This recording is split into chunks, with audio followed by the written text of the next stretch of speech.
Jujitsu, when I hit you, then I split you.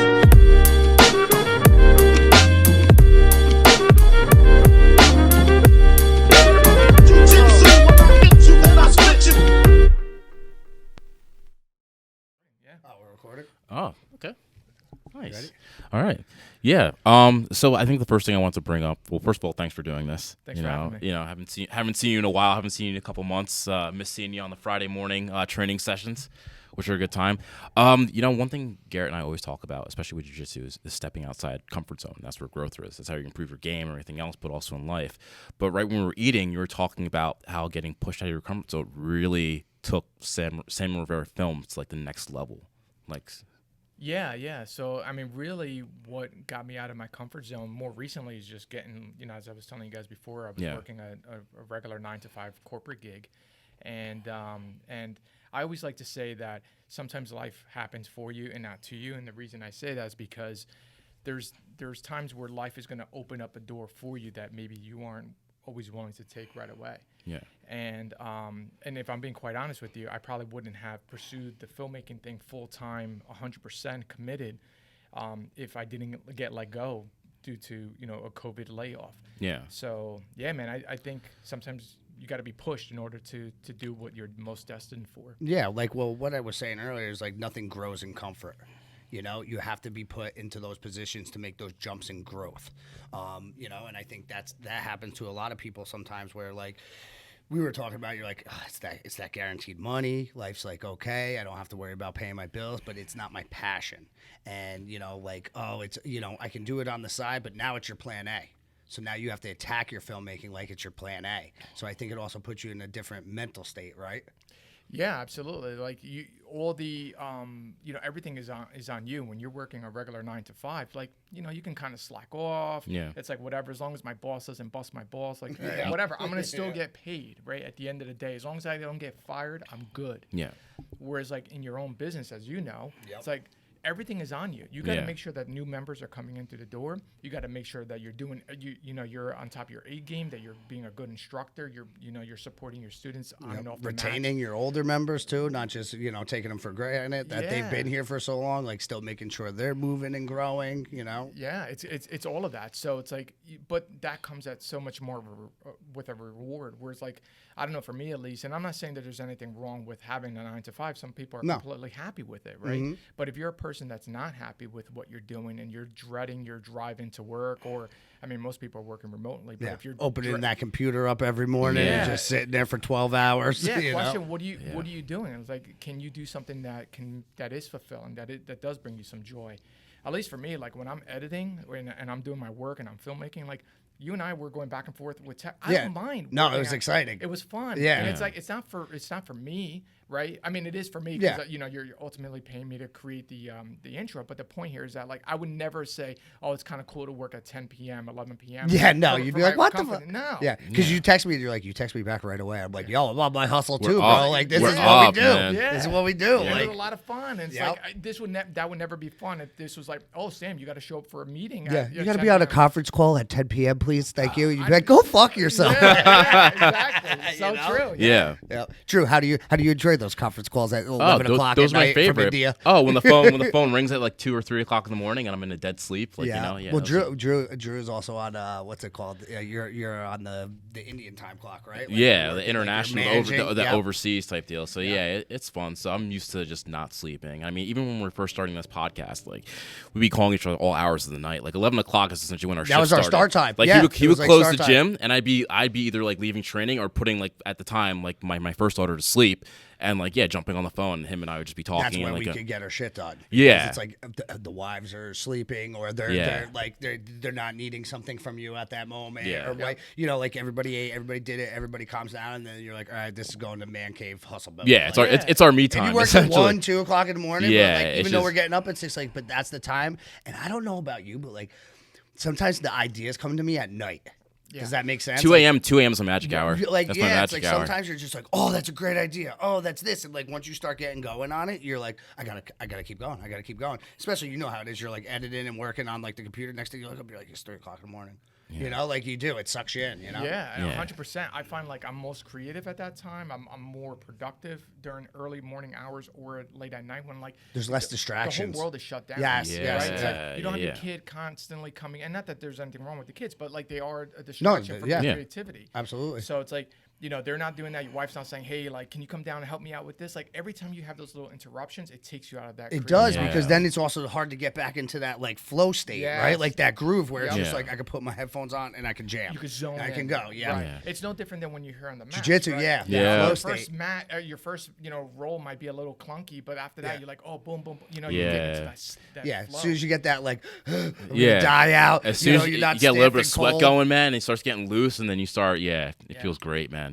Yeah, and you do a little bit of everything too. Like you do, like a videographer, you do photography, and then I was first introduced to you through your content recrafting. I think just being at work all the time and being on YouTube, I think the algorithm, and this was like years ago, was when you first started doing it. And then I started seeing like your Joe Rogan like content recruits. I just watched Heaven and Hell last night with Jordan Peterson. So yeah, I remember first getting introduced to like your through that. So how does that work exactly? Like content recrafting? Is it you like picking like existing stuff or like it's? Yeah, so it really. I don't even know what contact recording Okay. is. So Yeah. can you? I don't know what it explain is for either. us? That's why I was like- can you explain it to us simple folks over here, please? Yeah. So content recrafting is what it sounds like, right? I'm recrafting your existing content. Yeah. Basically, I'm taking footage like how we built your intro. I take your footage and I create something with it. Yeah. Right. So that's basically what content recrafting is. In your case, I said specifically like film this, film that, film this, and this is what I'll need to create that intro.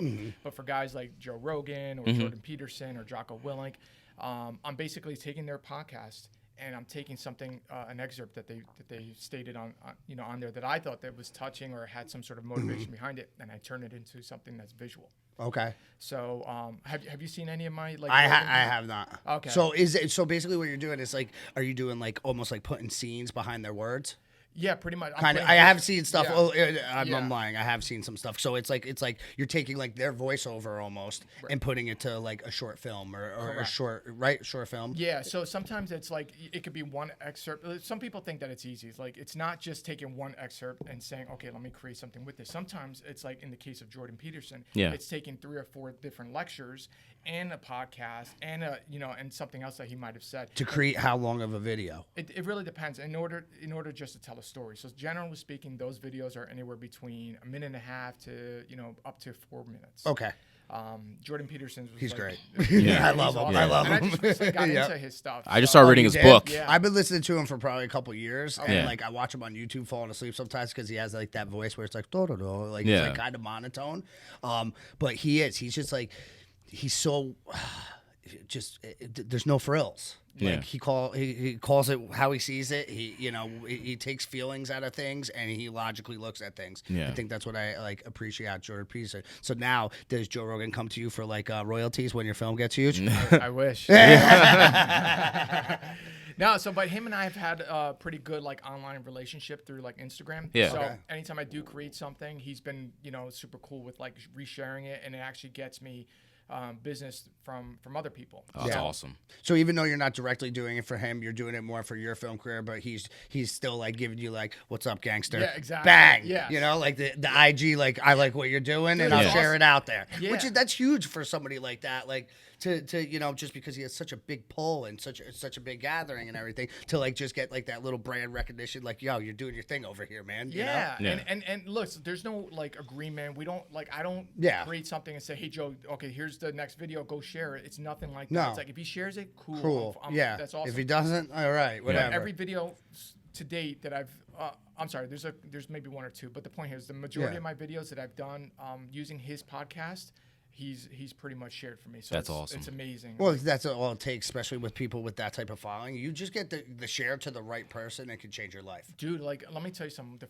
first time he shared one of my videos, my Instagram went bananas. Like, every time I hit refresh, it was like 100 new followers. Oh, wow. It was That's just, awesome. Yeah, that's Wow. awesome. It was crazy. I was hitting refresh just to kind of see like when this would Yeah, end. when it was would just, get- it was Yeah. like, Yeah. follow. Yeah, yeah. It's crazy, The dude. iPhone's starting to get hot. You're like, Yeah. oh man, I gotta turn You're this like, off. is that thing smoking? And not just for me. I can only imagine the amount of we talk about distractions. Like how many distractions? If that's just something that he shared and I'm getting the attention, imagine how much direct attention he's getting. Yeah, that's true. Yeah, that's crazy. Because like you even see like certain guys, with those million followers, million plus followers, like they'll have like 250 likes. Yeah. On their one post. Imagine that being your phone. That could be like going off for 2 hours straight, just like ding ding ding Yeah. ding ding ding ding ding ding. You know, you have to like literally. how you concentrate, right? You don't. can't. You have to like post and get the hell out of it. Yeah, you just Yeah. like drop the nuke and see you later. Yeah. You know. Because every time he's done something, he shared one of mine. Like my phone's going crazy for like I would say for like 2 or 3 days. Yeah, which is awesome. Jeez. Which is awesome. Nuts. That's Yeah.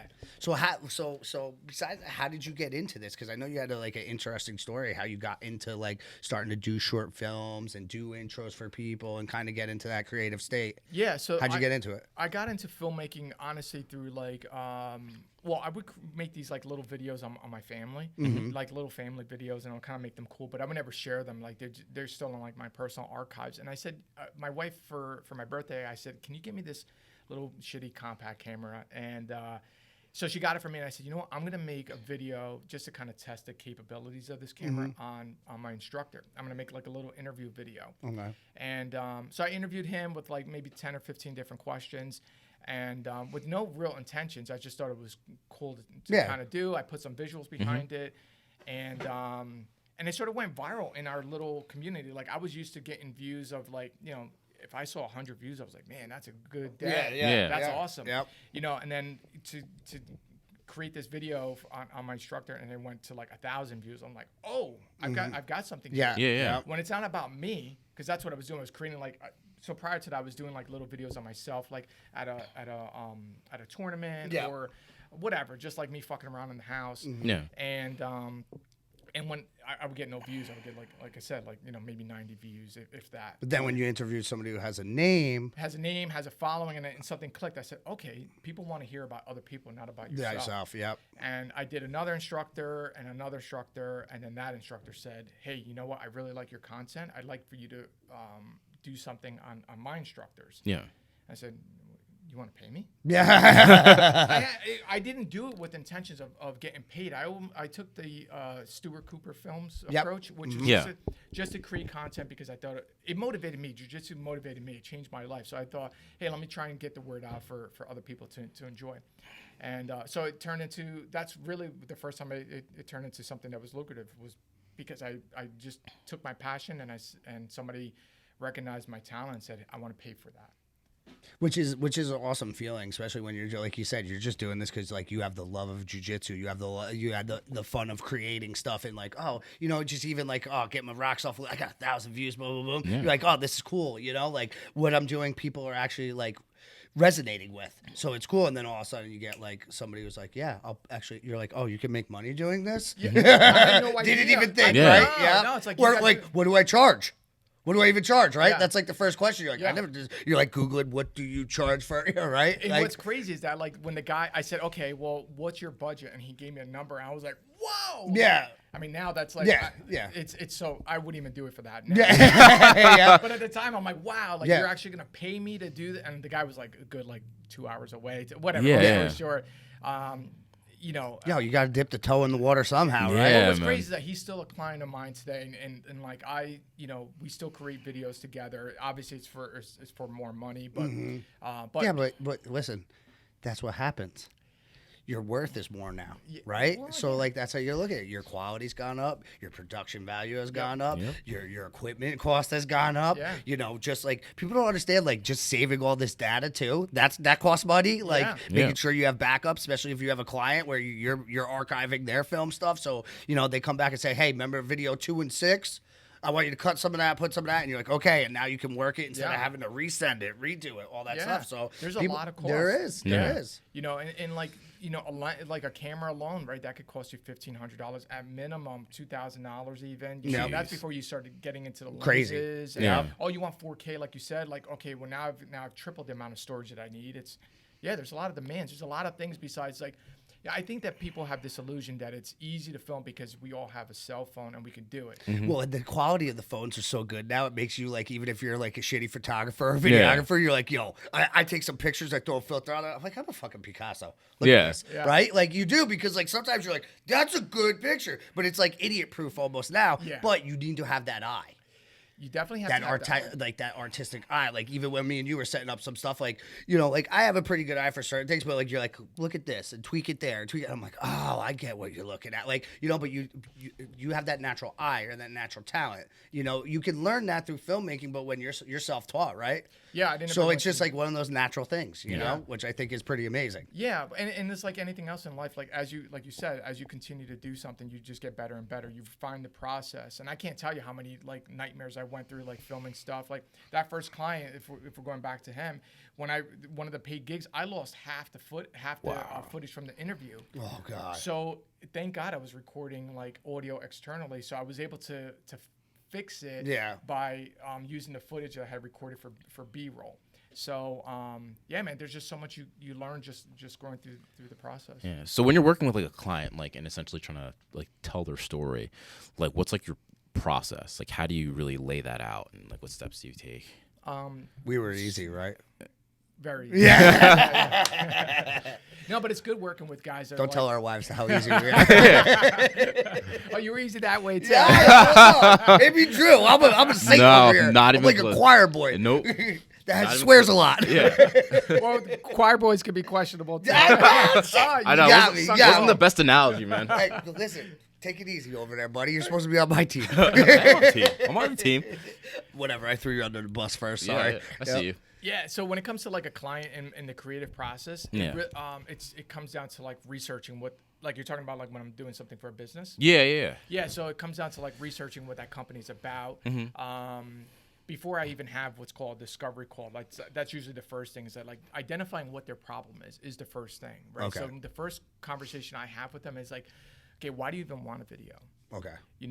What's the what's your goals? What's your purpose of having this video? Like, do you want to attract business? Right. Do you want to just tell your story? Like, is it a vanity thing? Is it what is it exactly? Or is it that you're having a problem? Because a lot of times, sometimes clients will come in and say, okay, I want this video because they think that video is going to fix their problem. Like it's going to showcase something that's going to put them over the top or something. Right. And you just have shitty service. Yeah. So let's work on fixing, or let's work on highlighting the areas that need improvement, or how have you improved. So it's basically like having the discovery call with them and figuring out what their issues are, right? And really having that serious conversation with them is important, because like, look, at the end of the day, my job is to get them views. My job is to make sure that the video performs the way that they're expecting it to. So if I create a video and I didn't do any of the homework, like asking them what the problems were, like I can potentially create a video and it didn't perform the way that they did. Now I'm never going to get rehired from them, right? They're like, oh, this guy sucks, his video sucks. Yeah. Like, so it's identifying what the issue is. That's step one. Then step two is, okay, now do we need to build a script for them? Yeah. Okay, so then I work with a script writer that we work with to come up with the script. But is that somebody? I'm sorry to cut you off, but is that somebody that like you have a business relationship with? Like, all right, this is like this is my guy I go to help me write scripts. Yeah. Or is it like, do they give you somebody? No. So everything is done internally. Okay. So he's actually another jiu-jitsu guy that I met on the mats. We're fucking smart sons of bitches. Aren't we jiu-jitsu? We're handsome. Well, that's how I met We're Sam. good, Like you honestly, right? like I met you training on amazing Friday. people. It's like the Friday sessions at Woodland Park, and I knew your name was Sam. And then one day, it clicked. Someone was just like said your full name, like, oh yeah, it's Sam Rivera, and I was like, wait, I'm like the Sam Rivera I've been watching for like the past year, like yeah, and I was like, dude, I'm like, you're the reason I don't get any work done, like, That's great. Though. That's It's awesome, huge. Yeah. It's kind of crazy. Like, it sounds so corny and like I'm almost like tooting my own horn here, but it's like, it's kind of crazy when you meet someone like, oh, I'm a fan of yours. Like, what? What? That's It still nice. like hits you, yeah, right? Yeah. You're Just just a regular dude. Dude, like, yeah, I that know. just makes videos. Yeah. Not so porn. yeah, so I work Regular videos, not porn. No. Clarify. Yeah. Public service announcement. Yeah. Depends how much you're going to pay Sam. He's up for negotiations. He works hard for the money. You know what's funny? Because one time I did a video up in like Poughkeepsie, New York, and my wife's like, oh, how did the shoot go? I'm like, well, you know what? I said, it turned out they wanted me to just film a porn. And Did she lose her shit? no, she was like, really? Really? I'm coming next time. She was like, really? I'm like, no. No. I'll go with you. Yeah, it went well. Why, you want to get into the porn industry? What's Yeah. going on, right? Yeah. What the fuck? You trying to tell me something, hon? Jesus Christ. Yeah, I know. That's crazy. Yeah. That's funny. But yeah, so it's working with the script writer if I need to do that. But more often than not, what happens is I'll sit with the person and we'll develop questions that drive them to tell the story the way that gets them to the problem that they're trying to solve. So like, Okay. So like You're creating the avenue to get them for to the goal that they're looking to do. right, exactly. Okay. And we'll sit one-on-one. We'll come up with the questions. We'll go through them, and then I go back to my to my office and I edit that.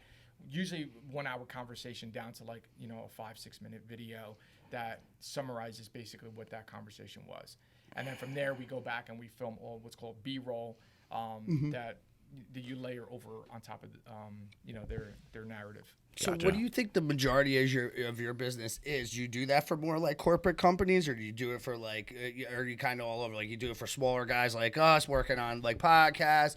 You do. I know you do Teddy Atlas's podcast, which is pretty awesome. The film work on it and everything else you do. But like I know you do for a lot of local martial arts schools. That's kind of how you got your start, right? Yeah, You know, I don't dealing really with the do- local community. So what is like your majority you're doing now? Mainly anywhere between entrepreneurs all the way up through like large corporations. Okay. So it really has that big range. Like I just recently did a bunch of video series for a gun manufacturer, not too far from here. America, Yeah. love it.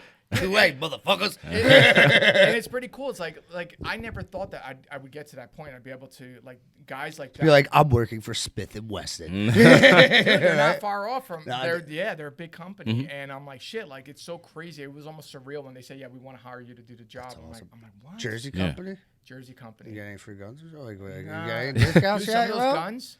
Some of those. I think I know one of my students. They owned a gun place up in Sparta, Hudson Farms up there. They have the old.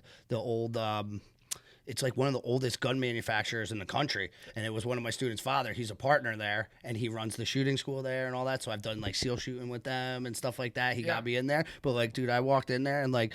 They had a set of like Italian shotguns, $85,000. Like there was guns in there over 100 and something. Yeah, it's insane. 225. 225. Like, yeah. So I think I know what we're talking Yeah, about. yeah. Yeah, no, it's amazing though. Yeah. Like, dude, the money and Mr. Frosted Flakes over there. Yeah. He owns that whole because I used to live right backed up to that too. So that goes from like Sparta to Byram, like they own that whole mountain, man. Yeah. It's crazy. And it's Did such he give you a tour of that place at all? Yeah. I spent 2 days there. Dude, it's all. They open it up to the public every once in a while, but like Yeah. you're looking at like the CEO of Coke and Chase and all those guys, JP Morgan, like those are the guys that hang out there on their $100 retainer just to get in. Dude, 100,000. Yeah, Yeah, you well, know. you know what? But they're like you would never know that they're like the nicest people. Yeah. Oh, they're great. Yeah, They're great. They're just like regular guys. I'm working with the CEO of the place, and he's a cool guy. Like you Steve? never. Yeah. Yep. Yeah. Steve. Yep. Steve's a great guy. Yeah. His son was one of my students for years. really? Yep. And I've known Ah. Steve before he had kids too. He used to hang out around here, so we had some of the same friends. So Steve's a I'm great gonna see him in dude. a couple weeks. I'll Yep. Tell him Garrett said hi. Okay, Definitely. I Yep. will. It's That's great. Hudson Farm. It's beautiful up there, and now they're doing, I think, wedding venues and stuff up there. I don't know. I know they were opening up because one of my friends, or my wife's friends, was doing bartending catering up there, and I think they are opening up where like you might be able to have your wedding there, stuff like that. Because it's a beautiful piece of property. It really is. It's amazing. It's like like you said, it's huge, but it's also just it's a beautiful place. We need to do that shotgun golf. You see that thing No. where they have 18 holes of shotgun golf? No. Oh, all right. So it's like an 18-hole course, right? Yeah. But you skeet shoot. Oh yeah. So like right. low swords, but did they Yeah. bring you up the mountain where you can see like Delaware Water Gap and everything? I It's thought you great. meant like actually like shooting like I thought you meant like No, they do skeet. You go to first hole and you shoot. Boom. Yep. Whoever gets the best score, then you go to the second hole, and they have them in like different positions. So it's like playing like an 18-hole round of golf. Yeah. Yeah. I'm so used to playing disc golf, so it's like Yeah, disc golf's a good time too. Yeah. Well, maybe when we get all rich and educated, we can join over there. Yeah. But it's pretty cool. Like they have some like crazy targets that you would never think. Like the skis like shoot out and they crisscross. Yeah. Or they have some Yeah. that they're meant to simulate like a rabbit that they run across the floor. I've never seen anything like Oh that. yeah, it's cool. Yeah. Yeah. Yeah, I shot with one of their instructors over there on the steel targets down below where they have that huge range where they got like Oh, the the elephants rifle? and the Oh, rhinos yeah, and yeah, all that shit. But yeah. no, I was doing pistol training. Like, Oh, it's right next to it. It's right. yeah, next to it. you drive past it to Yeah. get up to there. Yeah, Yeah. it's all in like that back way. Were you over there when they had like that wild boar that runs across? They have that I now didn't set see up. that. So it's like a setup for like a safari where this literal like a wild boar just is on a track and it just goes. So it gets you to like reaction time, like, oh boy, bang. Yeah, exactly. Okay. And then you have to follow and boom and shoot. It's freaking cool, man. They got a pretty cool spot. Wow. It's legit up there. Yeah, It yeah. is legit up Yeah. there. It's pretty sweet. But that opportunity would have never happened had it not been through a share from one of my Rogan pieces. Oh, really? Yeah. So what happened was Rogan shared a video. A guy reached out to me that was in the hunting community, and he said, "Man, I really like that video. I'd like to work with you on doing something." So we did a video together. He made an introduction to the guys at Griffin, and that's how the relationship started with them. Mm-hmm. So it's so crazy. Like That's amazing. That's it, Griffin and how. All right. Yeah. So It's crazy because they're local and they're like one of the oldest gun manufacturers in the country, but they make like $30,000 sniper rifles and shit, like crazy shit, dude. They make like legit. They make rich people toys. they really Not did. as common folk. One of the instructors is like he handed it to me like it was one of the shotguns. It was like a baby. He's like, here you go. It's like wrapped in a blanket. I'm just He's like, I don't even want to touch it. Yeah. I can't afford to break this. I didn't even know how much it was. He's like, So did you throw it like Terminator? Yeah. Right. No, but they were like, he handed it over to me like it was a baby. I'm like, how much does this thing go for? And $100,000. He's like 25. I'm like, oh, 2,500. He's like, no, 1,000. Yeah, $1,000. 1,000. Yeah. Because I was waiting I was doing something up there because I was going to start doing like self-defense with like, they were trying to put a course together. So I went up there and I checked out the place or whatever. But like, I was literally looking underneath like the full gator mount hanging from the ceiling. It's like a full alligator. Yeah. Right. And then like all of a sudden you like walk under and I'm like looking at it because I'm a gun guy. Like, oh, this is cool. And I turn it over. I'm like, I almost threw up in my mouth. I was like, oh my God. Like that's their cheapest gun in there that I think I saw was at least $12,000. I think that was like a starting price for it. And they had like limited edition collections that they buy from like people that it's just like, dude, I've saw literally 2 shotguns, like a package that was like almost $200,000 guns. It's insane. Yeah. But they're beautiful. Like they're everything's super well, it's- handcrafted, It's not just like your regular gun or shotgun. No, there's just like Yeah. somebody made it. Yeah. Literally, they manufactured there. It's all done by Like hand. handmade, They yeah. have these wood blocks, and the guys just like Old school. Wow. Yeah, it's pretty legit how Yeah. they do that. yeah. Dude, some of those custom guns, like shotguns, handguns. Like I think the most expensive one I saw was like $2,000 one time at like a gun store when I was. Yeah, picking you're up looking ammo. at bitch shit. Yeah, so I'm looking like, but then now I hear about like this. I'm like, Yeah, like you don't even know. Yeah. It's like the I other didn't even know that side. was a possible. I didn't even know they went up that high. I really did. I thought once you started hitting $200,000, you're like, I'm getting a tank. yeah. Right? Yeah. Like, I want the gold tank from the Master P videos. Yeah, like, yeah. That's what I- yeah. Nah, right? That's great. I know. Like, I didn't even know that was a thing either, too. I'm like, my father and like my grandfather and stuff, they all hunted and whatnot. And they had like, expensive, but like, I mean, like, you don't really see anybody spending more than like $5,000 on a gun, right? I literally turned that price down. I was like, I didn't even know that existed. Yeah. Yep, I know. Yeah, they were great. They took, the first time I took a tour of the place, and I was just looking. I'm like, oh, this is a nice gun. And I just flipped the tag. I'm like, whoa. Yeah. I'm like, That's the whoa. same thing I did, too. Yeah. Yep. But they're good people, though. Steve's a great guy, down to earth. Like, he's a regular dude you can go crush some beers with. Yeah, he's a good dude. He's yep. a very good guy. Yep. So are you seeing a lot of your referrals from like more so a lot of the work you've done too, or is there a lot of like jujitsu folks that you've met that have kind of seen you? I really don't get too many like jiu-jitsu guys Yeah. wanted to do work. I found cheap? that We're cheap. Yeah. We're cheap. I didn't want to say that. No, it's fine. I wanna- It's okay. I'm a humble, cheap man. Yeah. Just tell us Some your of tell us them your true just don't have feelings. the Bullshit. like, I pay cash, motherfuckers. they just to put it nicely, a lot of them don't have the resources to to put the video together. It depends on the size of the school and who. Right. Now, like the Tiger Showmans, they got the money for it. The other guys, they don't, they Yeah. don't have as much money for it. Yeah, that's I get it. I mean, but in all honesty, like a lot of them are, new businesses. So of course they're not going to have the yeah, it's funds hard for to. it, Yep, you it know? is. Well, unfortunately, I would love to do more of those type of videos. What's your but favorite to do? My favorite. Is it weird because like all of a sudden you got like that gun gig and you're like, this is awesome and I can create there, but your passion's in jiu-jitsu.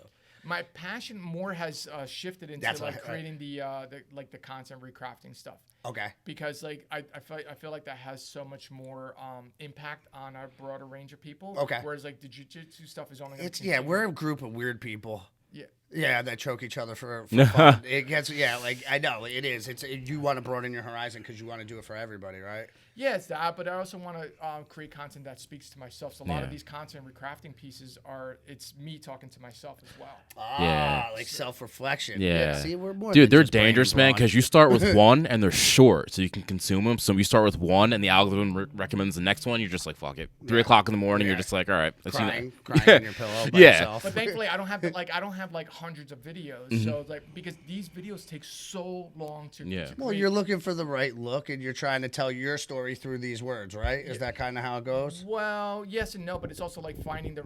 I can't get them to re-say something, so I have to go on a hunt to find that. Yes, Yeah. yes, You yes, know, yes, and in the case of like Jordan Peterson, he's got lectures out there that are 2-3 hours long. Yeah. Yeah. Yes. So like that video took me like 4 weeks to create. Well, it's even you just like you can listen to it. You can like mark stuff like, oh, I like that part. I like that part. But like then you like, did I like that? And then like you gotta go, yeah, because it's just like almost information overload, right? Yeah, it really With a is. guy like him, I'm saying, Yeah, you know, that's exactly. where he's not like a one-liner all the No, time. You no. know, it's like an in-depth, like you're just like pulling out your soul and like your psyche to like really think about yourself. I'm halfway through his book right now, and it's like deep. Yeah. Like it's one of those you read like 3 pages in, and you're just like staring off into space, like holy shit. Like, Is it the new one you picked up or the? Not. I'm reading his original one now, so I can read the new one. Okay. Yeah. Yeah. What is it? 12 Rules for Life. Yeah. Like how to avoid chaos and everything. Okay, Yeah. Yeah. Yes. Yeah. I like I was telling you, I only recently got into his stuff, so it's crazy. Like Yeah. I wish I would have gotten into his content a little earlier, but you know, He's sometimes good. I mean, Rogan like turned me on listening to him, and then I Yeah, kinda that's went why I off on my introduced own him. trail. Like, all right. I mean, that's one thing I don't really listen to Rogan that much anymore, just because like I'm kind of on a different lane right now. So, but like he's turned me on to a lot of good people that I follow. Like I like the Jordan Petersons. I like those type of guys where like they're cerebral, they're thinking, and they make you think about yourself. Yeah. Or they make you think for yourself, which is I think a lost trait nowadays. But you know, and it's becoming more rare and rare. But the people that you do find that think for themselves, they become to be more interesting people, I think. Yeah, Yeah. absolutely. Like if you're not like constantly trying to improve yourself, I don't know. Personally, like for me, I'm never happy with like my current state. I'm always trying to improve something, whether it's a better father, better husband, better filmmaker, better whatever, you know, fill in the blank. You know, I'm just never happy with myself. I don't know if that's a good thing or a bad thing, but Yeah, I'm very similar in the same way. I think that's just the entrepreneurial spirit. And that's my personal thing. Like, I think that's just like, that's part of it. But, you know, there's also what I've learned over the years too is like, what are you chasing sometimes? So you also have to be present sometimes. Like, you know, even think like 5 years ago, you were like, even if you were like making money doing stuff, like you're better off. Are you better off or worse off now? And like when you were back then, you're like chasing the next thing when that could have been the best part of your life and you let it go by. 100%. You know, so like I think it's like a balance, like everything else in life. Yeah. That I'm very similar in that aspect. But sometimes you just got to stop. Like the one thing I could say positive out of the COVID experience is when the first 2 months of staying home is I got to really enjoy my kids and my family, even though they're a pain in the ass. Yeah. And they're all over you. But we were all moving in so many different directions, and it was literally like the world. They just grabbed it and stopped it from spinning for a second, and everybody stopped and looked around. Yeah. I think it was a blessing in disguise because my wife and I talk about that all the time. We always say, yeah, we Made you grew up in the closer. house. Yeah. We bonded. Like you're never gonna have that opportunity again. No. And I think, and it also made probably a lot of people realize, like, hey, you know what? Maybe I'm with somebody that I shouldn't be. You know, Yeah. Yeah, you saw it too. rates go up. Like I'm with this crazy motherfucker. I need to get out of here. Yeah, You know, and she's so- killing me, or he's beating me, or whatever Yeah, it is. And Like that's it also does. a blessing. Let me get out of here. This is a time to do that. So. Yeah, and I'm kind of going back to your point. I think it's another, you know, one of the best aspects of jiu-jitsu. Like, you know, especially as like a martial artist, you know, you're never going to be perfect. Like to even assume that's just crazy, but it doesn't. crazy. It doesn't discourage you from wanting to just be better and to want more. And also the idea of presence, That's just be growth, present though, in right? anything. Well, yeah, whether it's you're rolling or like I said, now that we're home all the time, like being with your family, you're just constantly present. You're constantly in the moment. You know, before then, like I was stuck in the 9 to 5. You know, getting up at 6, going to the office at 7, getting home at 5, and kind of being there. Like my kids are there, but I'm not there. I'm physically there, but I'm not mentally there because I'm preparing for the next day or I'm training that night. So now it's like you're home all the time. So like, yeah, it forces you in a way to be present, which is better because now That's why we do the podcast. I'm trying to get Drew out of his 9 to 5. that's it. I do. for I want him sponsors, to. guys. I Yeah. want him to experience this side of life. Like you know, like it is. Like you've experienced both sides. Now you made the jump to the dark side. My side. Well, he's the dark side, but the lighter side, right? So, but like you Ain't know, nothing wrong with the dark side, man. no, I love that caramelly goodness. Okay? So, but you know what? Like you see you're like, oh, life doesn't have to be this way. But like I always say, I'd rather grind for myself 24 hours a day than grind for somebody else. Yeah. Yeah. or grind for my team, you know, like Drew or like I have no problem doing that. And there's times you grind for hours and you're not getting paid. Where if like your job was like, all right, work overtime for no money, you'd be like, ha ha, you know, like no way. But like when it's for yourself, you realize like there's a mission. There's a bigger goal at hand, and I'm going to do what I got to do to get it there, right? Yeah, absolutely. And like back to your point, and I'm not putting a knock on businesses, but like you, for example, you know, you still got your 9 to 5. Like you can grind in every day, but you're going to still get the same reward at the end of the day, which is your paycheck. Where so nobody can cap us. Yeah. It's up to ourselves to lose as much money as we can, but nobody can say, you know what? You're only worth about $200,000. Yeah. No, go fix yourself. Thank you. So if you're wanting to take that risk, the bigger the reward. Yeah. So, but at the same time, like, you know, all the responsibility is on you. So you have nobody to blame but yourself if you fail. Yeah, true. Yes. That's true. Yeah. You can only blame Donald Trump, though. Yeah, you're working a 9 to 5. Like, you could blame your boss. You could blame another employee. It's very easy. Yep. It's very easy. But no, this is on you. Yes. Yeah. It's like it's the biggest. I think, especially with most, I don't know, most successful owners or people that are self-aware, like they understand that. I mean, you still have those guys that own the company. You're like, how does this guy make millions of dollars a year and he can't tie his shoes? Because the luck has a lot to do with it too. They're like, I've met every successful person that I met that is like successful and they work everything. I go, how'd you make that like money? And they're like, Gary, it's just hard work, and I was lucky. Like every single person I've ever known that made a ton of money, they're like, there was a bit of luck involved here too. Like I stepped in this pile of shit and I ran with it, or whatever. Like, have you seen that with some of the people you've dealt with? Yeah, definitely. I mean, you know, I would say like 95% of them all say like luck was a big part of it. Yeah, that I've talked to over the years. And and a lot of them are the most humble people. They're like, you know, you know, they're thankful for it. Yeah, absolutely. But even for you, like, you know, you have to first step in that shit in order. Like, I do believe in luck as well, but you have to step in the shit in order for you to. You got to be willing to take your shoes off and step in the shit. That's what it is, like to get in the game. And some people aren't, you know, and that's okay too. But you know, you can't complain if. You know, oh, this guy's lucky, or hate on the guy that's rich if you never took it. You know, never took the chance. Yep. No, I agree 100%. Yeah. Yeah, it's definitely really fascinating to see, because there are people, you know, especially the past jobs they've had, you know, whether it be for a corporation or for an entrepreneur. A lot of those guys are incredibly humble and nice. Like I remember in college, one of my roommates I was living with, turns out his super nice kid, but then I found out later on that his family owned what's the name of that beer? The one that goes in like they put in like the gold glass and they shave off the foam with a knife. Stella Artois. Oh, yeah. So his family owned, like the nicest kid. Like he didn't really dress fancy. Like his you know, his wardrobe was sweatpants and hoodies. And then one day he like invited me to like come to like his like compound in like Mexico. He's like, yeah, if you want to come down, like you're always welcome. I'm like, Jesus. And like finally someone told me like, yeah, his parents own that brewery and all those brands. No, I didn't. What is wrong with you? That's like some El Chapo shit right there. Really? Right? Yeah. They probably have tigers and shit. Yeah. You could have rode a tiger. maybe even like a endangered white one. Yeah. That'd be sweet. That'd be a nice Instagram pic. But you didn't. No. Yep. No. Sure I think there are a lot thought of parallels with that, though. Like the successful people in business, and like even with jiu-jitsu, right?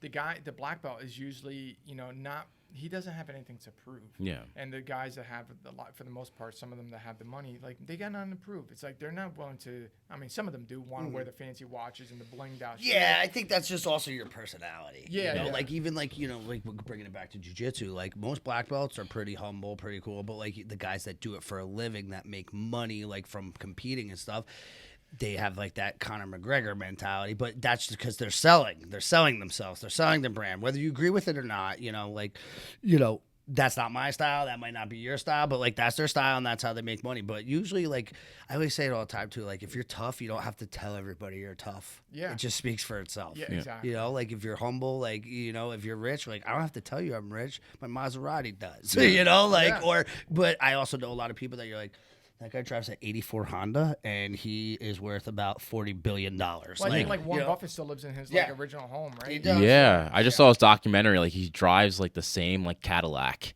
It's like a 2001. McDonald's every day. Yeah, and the reason he That's was healthy. his he says the market's up he'll get the bacon, egg, and cheese biscuit. He says if it's down, he's like, then I'll skimp and get the sausage biscuit. But that's and I'm how. like, This is the other thing. Like that's how some people get rich. Is because they're very frugal in other areas. yeah. Like they won't spend their money on certain things where they don't. Now most people that keep their money.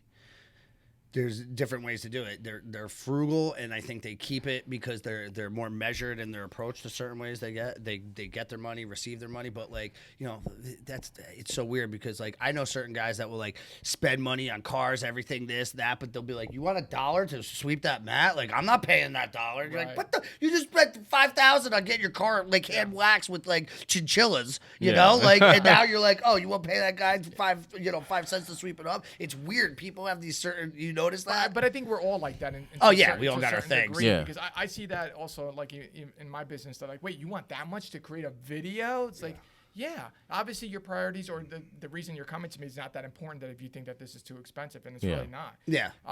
But it's the reason that we're willing to spend $1,000 on an iPhone because we find value in that, right? There's some sort of value in that for ourselves. And that's your job, is to show your value, basically, like, right? Yeah. Like with what you do. Like, oh, well, this is why I'm this much money, because bang, there you go. Well, it's more checkmate, bitch. Look, at the end of the day, it's like, is my video going to provide results for you? Yes. And at the end, or am I going to solve a problem for you? And a lot of times the answer is yes, it does. Mm-hmm. Sometimes people just want vanity videos, and that's okay too. I create those. But what do you consider a vanity video? A vanity video might be like Drew taking pictures of himself in the mirror. Yes. Okay. Yeah, So work hard for the like body, man. showcasing their office, just like a virtual tour. Oh, You're not going to really get anything out of that. Okay, it's just like, kinda, oh, look what I got. Right, like, kinda. here's my amenities. Like, it's a condo place. Like, oh, we Correct. got the coolest pools. We got this. Exactly. Okay. All right.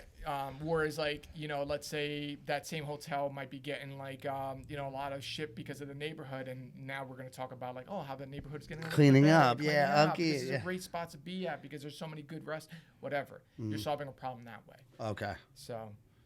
Nice. That's awesome, man. So, all the fans listening, where can they find you? Where can they find your videos, like anything and everything? Really, I'm most active on Instagram and on YouTube. So Okay. What's your IG? My IG, everything is Samuel Rivera Films. Nice. So your IG, your YouTube, all that stuff. Everything's all at Samuel Rivera Films. Yep. Yeah. So if you guys have him, if you want to get some work done by Sam, he's great. He's very easy to work with, very responsive, and he does a great job. Even Joe Rogan likes him, so it's a beautiful thing. But yeah, man, thank you for coming on so much. We appreciate it, man. It was a great time, and thank you to our sponsors, Roll Junkie. Yep.